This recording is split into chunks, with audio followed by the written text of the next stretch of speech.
a decorated general with decades of service, a maximum security prisoner with blood on his hands, one desperate midnight decision that shattered everything. General Sibiya didn't just cross a line, he obliterated it, and the evidence was captured on 17 different cameras. You're about to discover how a man who spent 30 years upholding the law became willing to destroy his legacy for a convicted criminal.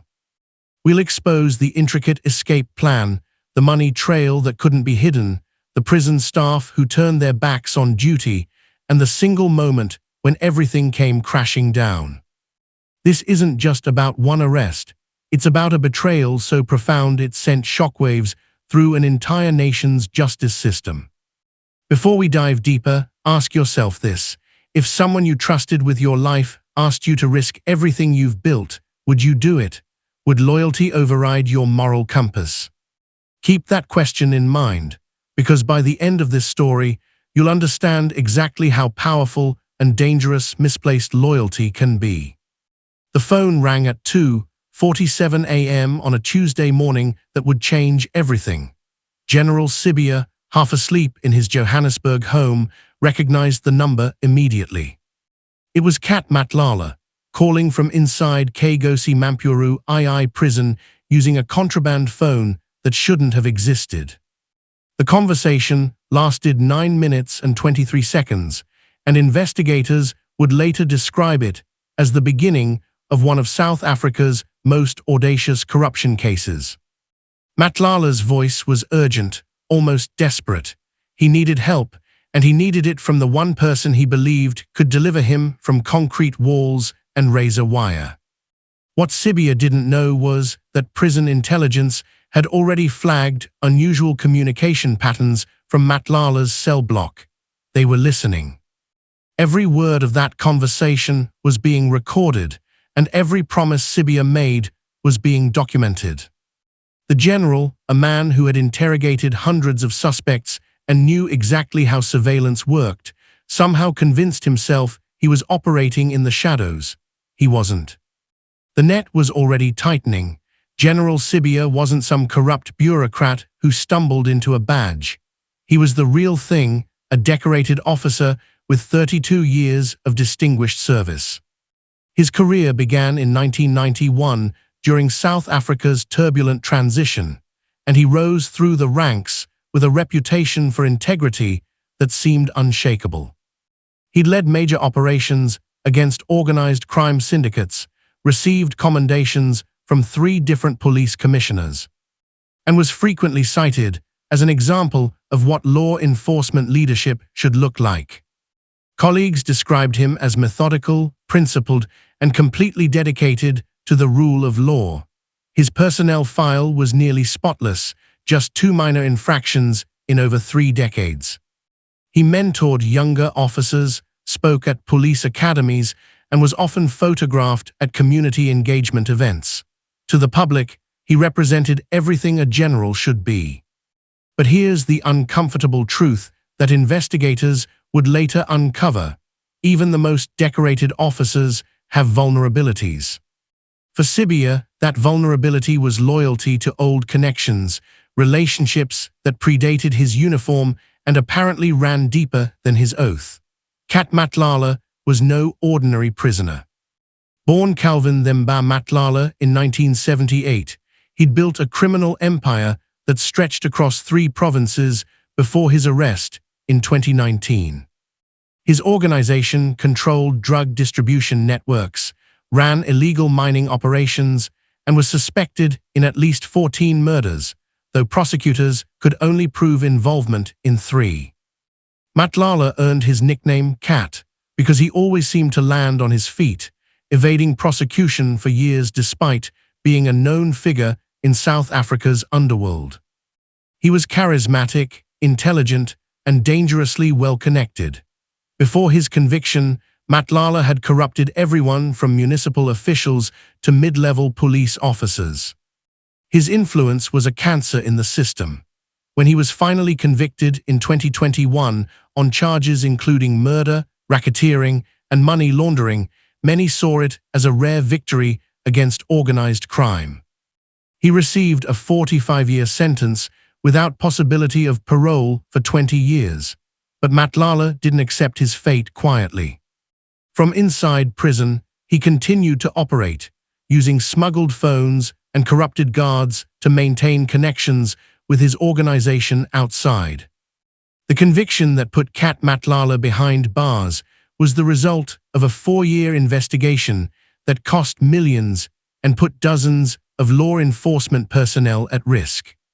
The breakthrough came when one of Matlala's top lieutenants, facing his own lengthy sentence, turned state witness and provided detailed testimony about the organization's operations. The trial lasted 7 months and featured over 200 pieces of evidence, including wiretaps, financial records, and forensic evidence linking Matlala to multiple crime scenes. The prosecution's case was overwhelming. Witnesses described how Matlala personally ordered the execution of a rival who'd encroached on his territory in Pretoria. Forensic accountants traced money laundering operations that moved over 60 million rand through shell companies. Phone records placed him at the scene of a drug transaction gone wrong that left 2 people dead. His defense attorneys tried everything, challenging evidence collection procedures, attacking witness credibility, even suggesting police fabrication. Nothing worked. When the judge delivered the guilty verdict on all charges, Matlala showed no emotion. But those who knew him understood he was already planning his next move. Prison was just another obstacle, and Matlala had spent his entire criminal career finding ways around obstacles. The escape plan was elaborate, audacious, and revealed just how much influence Matlala still wielded despite his incarceration. According to evidence presented during Sibiya's subsequent trial, the plan had multiple phases and required coordination between inside and outside actors. Phase 1 involved establishing a regular pattern of medical transfers. Matlala began complaining of severe abdominal pain, symptoms that were vague enough to require external medical evaluation, but serious enough to mandate hospital visits. Over 6 weeks, he made 4 trips to a Pretoria hospital, each time under armed guard. These trips served a dual purpose. They established a predictable routine and allowed outside associates to surveil the transport route, guard rotations, and security protocols. Phase 2 required compromising prison staff. At least 3 guards were eventually identified as being on Matlala's payroll, receiving monthly payments ranging from 15 to 30,000 rand. Their job was to ensure specific weaknesses in security during the critical window. The actual escape was planned for a 5th medical transfer. During transport back to prison, at a predetermined intersection, a staged accident would create confusion. In the chaos, Matlala would be extracted by waiting associates and transporting to a safe house near the Mozambique border. From there, he'd be smuggled out of South Africa entirely. The plan required split-second timing, multiple backup contingencies, and absolute trust in everyone involved. General Cibia's role was the linchpin. He would use his authority to influence transport scheduling and ensure the escape vehicle wasn't immediately pursued. The security cameras at Kagosi, Mampuru, II prison captured everything, and it was this footage that ultimately destroyed any hope of deniability. Investigators identified 17 different cameras that recorded relevant activity in the 2 weeks leading up to the planned escape. Camera footage showed Sibiya making 3 unauthorized visits to the prison, each time accessing areas he had no official reason to enter. On his second visit, cameras captured him in conversation with one of the compromised guards in a corridor outside the medical wing. The interaction lasted 12 minutes, and while there was no audio, body language experts later testified that the exchange appeared conspiratorial, frequent glances around, close proximity, and what appeared to be the transfer of a small envelope. Another camera caught Sibiya examining the prisoner transport schedule in an administrative office. He spent 7 minutes photographing documents with his phone, unaware that the surveillance system had recently been upgraded to high definition. Investigators could literally see which pages he was documenting. The most damning footage came from the prison parking area. 2 days before the planned escape, Cibia met with an unidentified male matching the description of one of Matlala's known associates. They stood beside Cibia's vehicle for 19 minutes. At one point, Cibia opened his trunk, and the associate placed what appeared to be a bag inside. Later forensic analysis would reveal that bag contained 40,000 rand in cash, Cibia's payment for his role in the escape plan. Prison staff involvement went deeper than anyone initially suspected.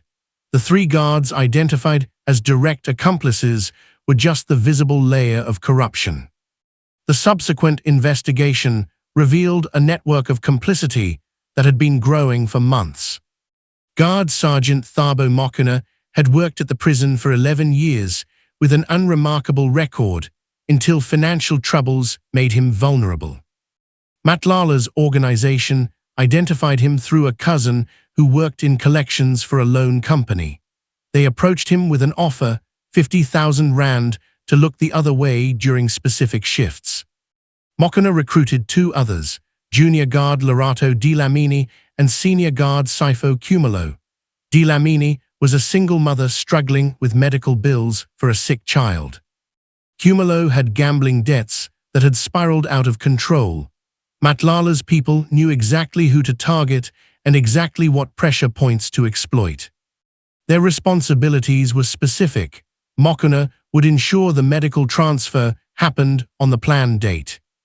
Dlamini would be assigned to the transport vehicle and would feign illness at the critical moment, and Cumulo would delay the alarm being raised after the escape. But there were others who weren't directly involved, but who had noticed irregularities and said nothing. An administrative clerk who saw Cibia accessing files without proper authorization. A senior guard who witnessed unusual interactions between Mokena and Matlala. A maintenance worker who noticed Matlala had a contraband phone but didn't report it. This passive complicity created an environment where the conspiracy could flourish. During subsequent internal investigations, 12 additional staff members faced disciplinary action, though not criminal charges, for failures in their duties. The money trail was meticulously documented and impossible to explain away. Financial investigators traced transactions that formed an undeniable web of corruption. Matlala's external organization moved funds through multiple channels to avoid detection, but they left digital footprints at every step.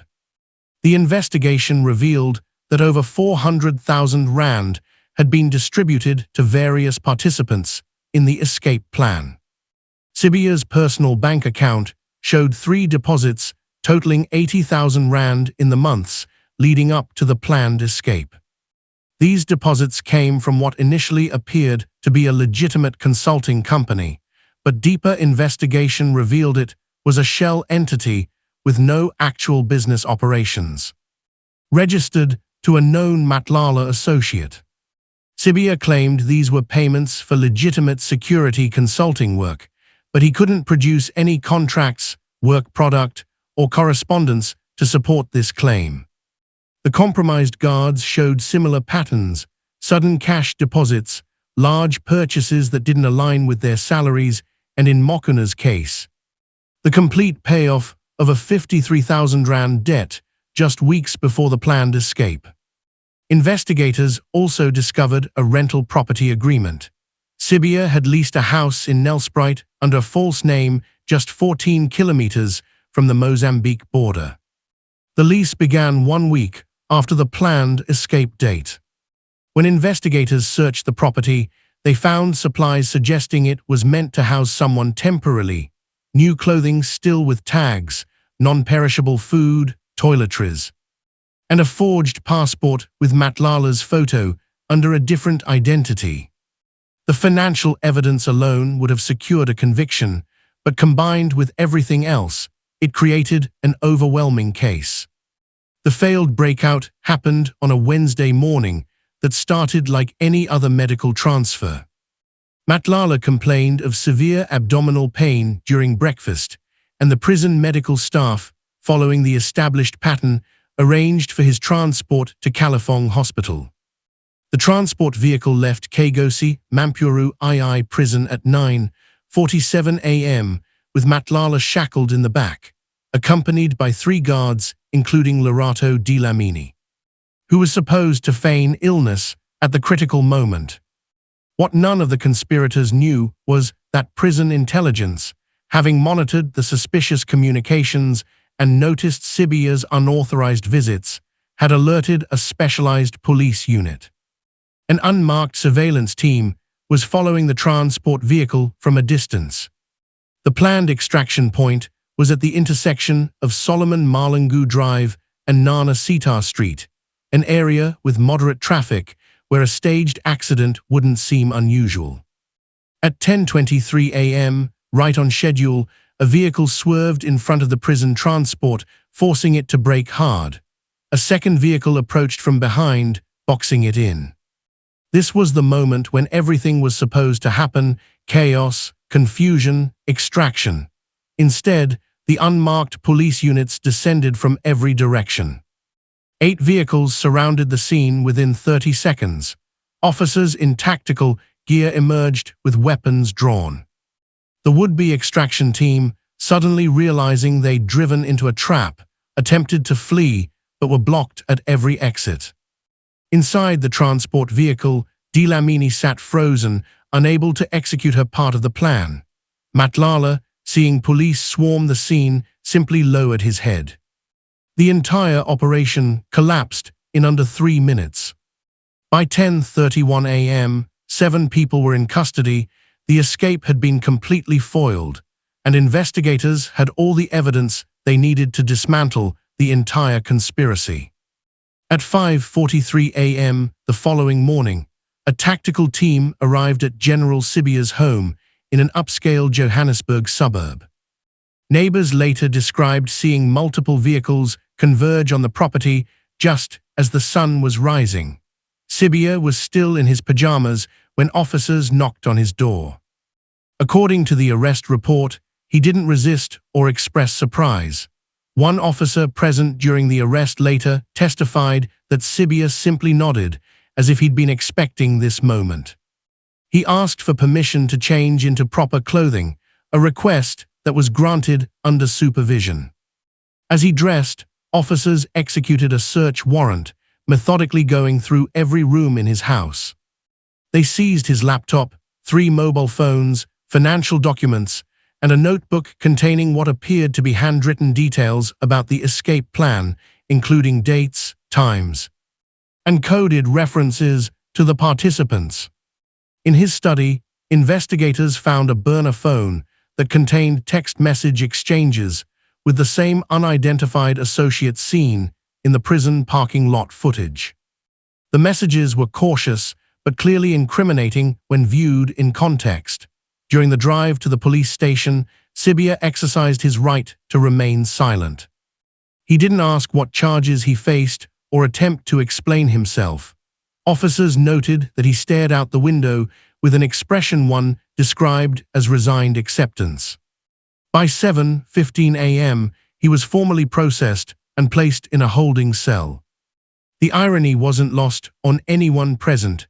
A general who'd arrested thousands of suspects was now on the other side of the bars, and not just in any facility, but in a cell at the same complex where some of his most notable collars had been processed.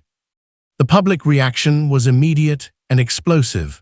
Within hours of Sibiya's arrest being announced, social media platforms erupted with commentary ranging from shock to vindication. Many South Africans expressed devastation that yet another figure of authority had been exposed as corrupt. The hashtag Justice System Collapse began trending, with thousands sharing their frustration about institutional rot. Some users posted photos of Sibiya from his commendation ceremonies alongside his mugshot, the contrast stark and heartbreaking. Community activists who'd long claimed that criminal networks had infiltrated law enforcement at the highest levels felt vindicated, but took no pleasure in being proven right. Radio call-in shows were flooded with listeners expressing everything from rage to despair. One caller who identified herself as a retired teacher said she'd invited Cibia to speak at her school just 2 years earlier about the importance of integrity. Others defended him, suggesting he must have been coerced or that there were facts the public didn't know. Conspiracy theories emerged almost immediately. Some claimed Cibia was being framed by rivals within the police force. Others suggested political motivations behind his arrest. Matlala's victims' families had mixed reactions. Some expressed satisfaction that everyone involved in his criminal enterprise, even those who tried to free him, was facing consequences. Others felt exhausted, as if the corruption was so pervasive that even victories felt hollow. News outlets ran continuous coverage, with legal analysts debating what this meant for public trust in law enforcement. Opinion pieces appeared with titles like "How Deep Does the Rot Go?"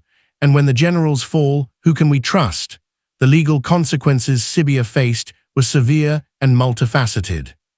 He was charged with corruption, conspiracy to aid and escape, defeating the ends of justice, and possession of unauthorized official information. Each charge carried significant penalties, and prosecutors made clear they would seek the maximum sentences. Corruption alone carried a potential 15-year prison term. Conspiracy to aid the escape of a prisoner serving a sentence for serious crimes could add another 12 years. The defeating the ends of justice charge was particularly serious, given Cibia's position of authority. Prosecutors argued that his abuse of his rank warranted enhanced sentencing. Legal experts estimated that if convicted on all charges, Cibia could face 30 to 40 years in prison. At 61 years old, this essentially meant life imprisonment. His bail hearing became a dramatic affair. The prosecution argued forcefully against bail, pointing to his connections, resources, and the fact that he'd already demonstrated willingness to help someone flee justice. The defense countered that Cibia had deep roots in the community, had voluntarily surrendered his passport, and posed no flight risk. The magistrate ultimately denied bail, citing the seriousness of the charges and evidence suggesting Cibia had access to networks that could facilitate his disappearance. Cibia's attorney, a prominent defense lawyer named Advocate Tandi Mbeki, faced an uphill battle. The evidence was overwhelming and well documented. Her strategy appeared to focus on humanizing Cibia, emphasizing his decades of service, and potentially arguing that he'd been manipulated or coerced by Matlala.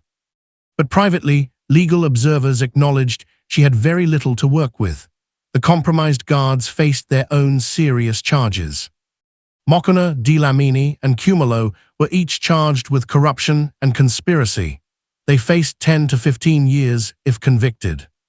All three attempted to negotiate plea bargains, offering testimony against Cibia and details about Matlala's prison operations in exchange for reduced sentences. The betrayal of the badge cut deeper than just one man's fall. Cibia's actions represented a fundamental violation of everything law enforcement is supposed to stand for. Police culture emphasizes brotherhood, loyalty, and the thin blue line that separates order from chaos. Officers are taught that the badge represents a sacred trust between law enforcement and society. When Cibia used his position, his authority, and his insider knowledge to aid a convicted murderer and crime lord, he didn't just betray the institution, he betrayed every honest officer who risks their life daily upholding the law. The South African Police Service has struggled for years with corruption allegations, and cases like this reinforce public skepticism. Officers working in communities where trust is already fragile found their jobs became exponentially harder. Why should citizens cooperate with investigations when even generals can be bought? Why should witnesses come forward when the system appears compromised at every level? Fellow officers experienced a range of emotions. Some felt personally betrayed, having worked alongside Sibiya and respected him. Others felt anger that his actions would be used to paint all police as corrupt. The incident triggered mandatory ethics retraining across multiple departments and renewed calls for more robust internal affairs mechanisms. Police unions found themselves in an awkward position, defending the institution while acknowledging the severity of Sibiya's crimes. The Commissioner of Police issued a statement calling the case a dark day for law enforcement, but emphasizing that corrupt individuals would be rooted out regardless of rank. Still, the damage to institutional credibility was immense and would take years to repair. Similar cases throughout history reveal disturbing patterns about how authority figures become corrupted. In 2015, a Brazilian police colonel was arrested for running a protection racket for drug traffickers in Rio de Janeiro, using his position to warn criminals of raids and investigations. In Mexico, multiple high-ranking police officials have been convicted of working directly for cartels, providing intelligence and protection in exchange for massive payoffs. The United States has seen numerous cases of corrupt corrections officers facilitating escapes or smuggling contraband. In 2012, 2 Baltimore corrections officers were convicted of helping a gang leader run his criminal enterprise from inside prison. What these cases share is a common trajectory: individuals with previously solid reputations who gradually become compromised through a combination of financial pressure, personal relationships, and rationalization.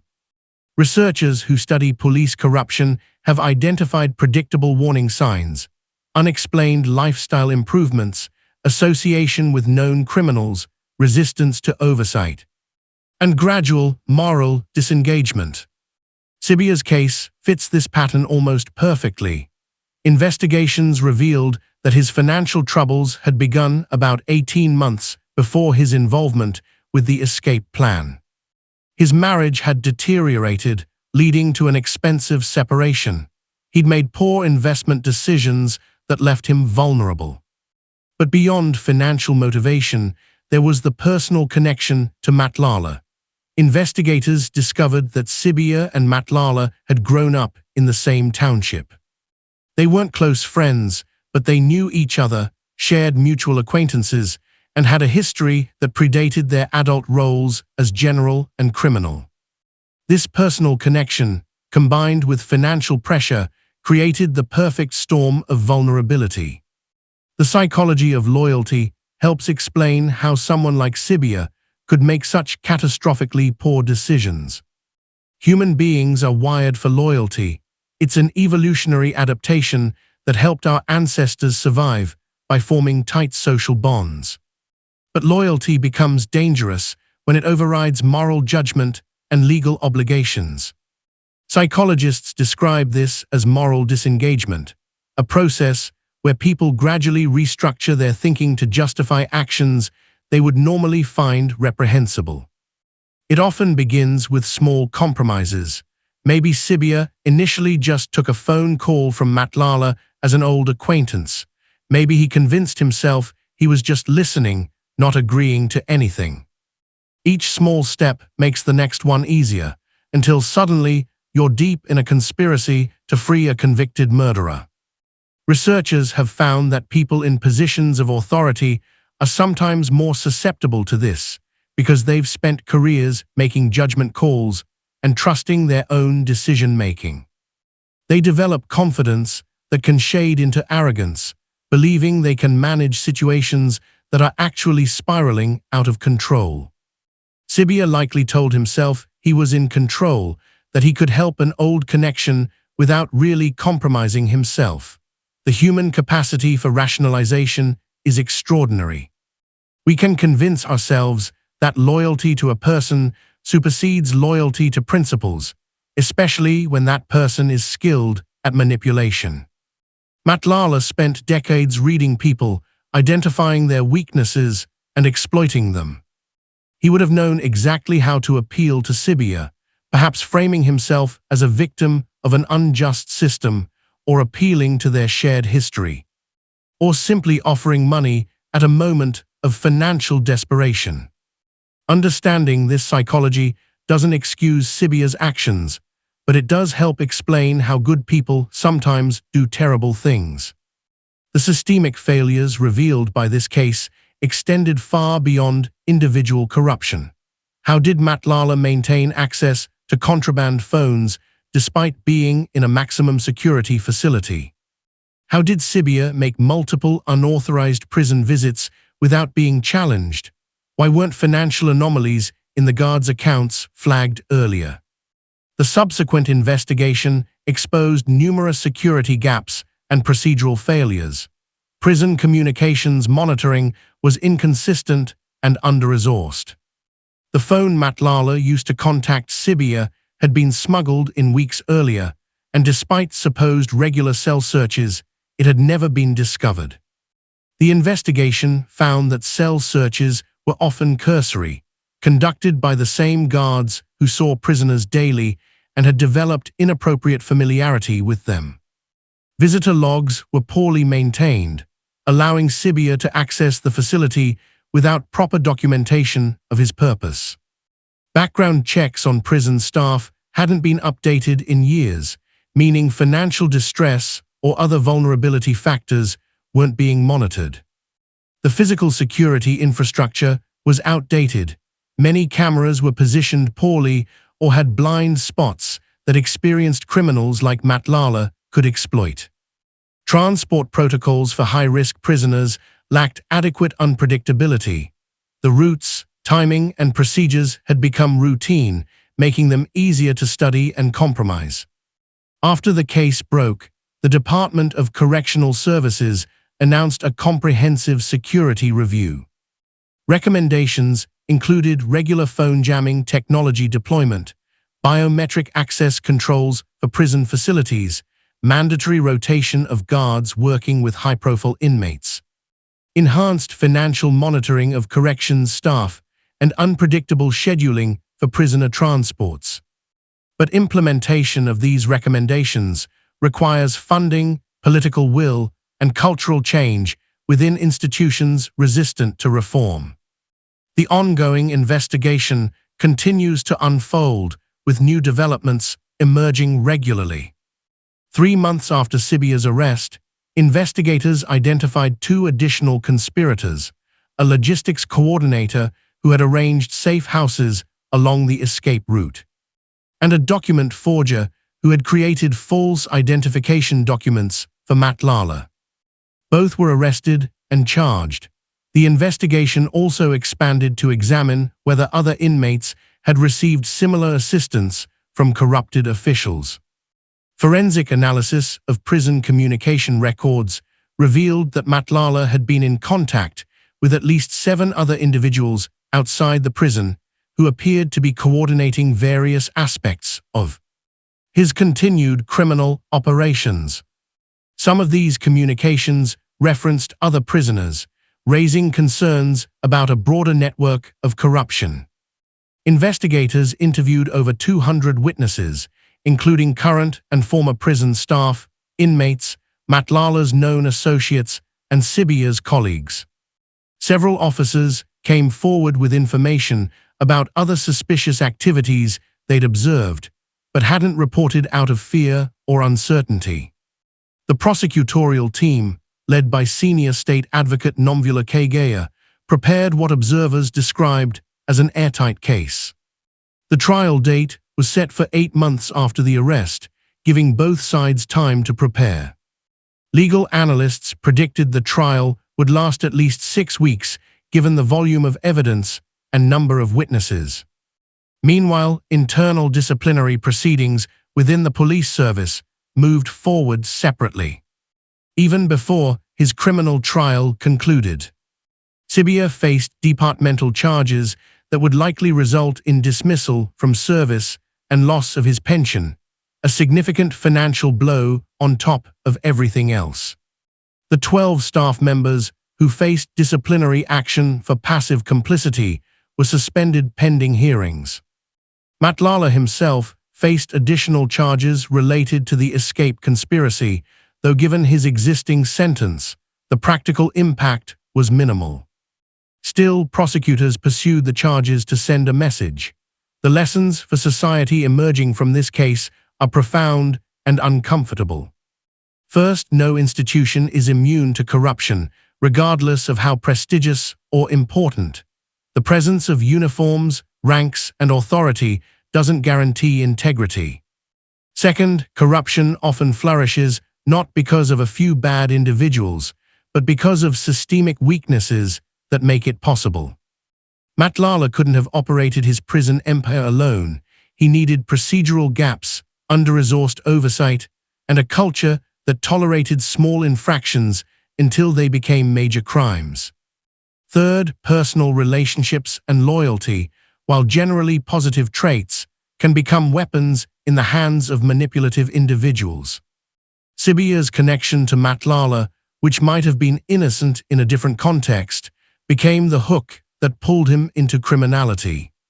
Fourth, financial vulnerability creates corruption risks, which is why adequate compensation and financial wellness programs for people in sensitive positions aren't luxuries but security necessities. Fifth, transparency and accountability mechanisms must be robust and actually used. All the policies in the world mean nothing if violations aren't reported, investigated, and punished. The case also highlights the importance of institutional culture.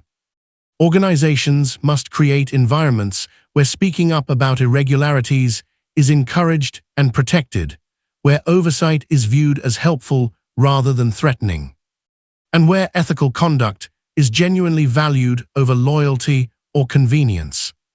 For the general public, this case serves as a reminder to maintain healthy skepticism about authority while not becoming cynically dismissive of all institutions.